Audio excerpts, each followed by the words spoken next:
Red Sox got themselves in a big old baseball fight on Wednesday night at Fenway Park. First, Yankees designated hitter Tyler Austin slid hard into Red Sox shortstop Brock Holt at second base to break up a double play. Austin came in with his front spike up and clipped Holt's leg. Holt appeared to think it a dirty play, and both teams' benches cleared to discuss the matter further in the area around second base. Here's Tyler Austin's slide from earlier. Spikes come up a bit, but he hardly made contact with Holt. He slides through the base. His job is to break up the play. He did his job and he didn't hurt anyone. No malintent there. #Yankees #Red Sox Twitter.com/E5C6FWQPB, Gary Phillips, Edgar Phillips, April 12, 2018. Later in the game, Red Sox reliever Joe Kelly served up some vigilante baseball justice by nailing Austin in the side with a fastball. Austin, understandably, became very angry and charged the mound to fight Kelly. Kelly looked ready to rumble.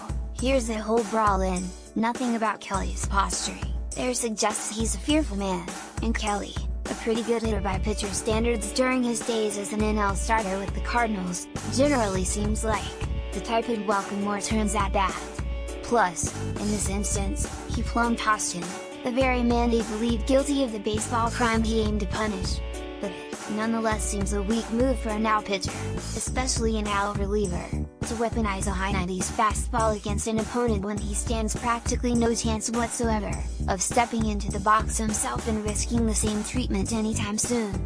There are lamer instances. There's really nothing worse than when a pitcher, either by instruction or on his own, targets the opposing team's best player in retribution for something he had nothing to do with. That's what happened in the Rockies-Padres rumble early Wednesday, when San Diego's Luis Perdomo picked Nolan Arenado to pay the debts of two Rockies pitchers that had previously plunked Padres. What's Nolan Arenado got to do with Scott Hoberg drilling Manny Margot? Unlike Kelly, Perdomo will likely have to bat against the team he antagonized later this season, but AL pitchers do the same thing. Last year, an extraordinarily dumb saga that started with Manny Machado's apparently innocent overslide into Dustin Pedroia didn't end before the Orioles hit Mookie Betts with a pitch even though Betts, at that point, had played no role whatsoever in this bat. Winslow Townsend, USA Today Sports. Some will argue and do argue that plunking an opponent for a breach of the unwritten rules is a tradition that dates back to the earliest days of baseball, and they're not wrong. But when your grandfather at his club's pitcher buzzed the dude who slid the wrong way or celebrated too much or looked at him funny, it was probably a guy with a maximum velocity of around 88 miles per hour pacing himself to throw 140 pitches in the game, and one who was certainly bad against his counterpart multiple times that game and many more times that season. It's different now. Aggressive bullpen use and a general improvement of the game across the board means clubs now typically have multiple fresh arms throwing in the high 90s in the late innings of ball games. The pitcher-batter matchup tests are very limited of human reaction time even when a hitter has no reason whatsoever to expect a triple-digit fastball coming straight for his head. No matter what you believe about how baseball players police themselves, you must recognize that a pitcher intentionally pegging an opponent with a fastball is dangerous, and more dangerous than ever. As Josh Donaldson pointed out in a heated, but extremely reasonable tirade about pinball culture 2 years ago, intentionally throwing at a hitter puts his health and his livelihood at risk. And it's absurd and unfair that AL pitchers can put that fear in their opponents without ever knowing it themselves. The same goes, to a slightly lesser extent, for NL relievers.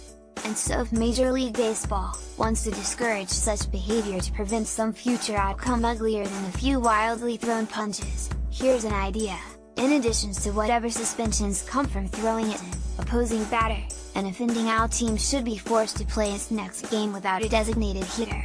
To keep things vaguely parallel, an offending NL team should have to forego one rostered position player for a game. The main idea is that it adds a larger competitive disadvantage to intentionally throwing at an opposing hitter. The byproduct is that it makes it more likely the pitcher himself, or one of his previously untouchable pitching buddies, will have to come to bat and recognize how completely terrifying it is to stand 66 inches away from a guy with high 90s heat and a grievance. It wouldn't stop every silly baseball fight, obviously, but it might likely deter those pitchers who make a habit of endangering opponents without repercussion.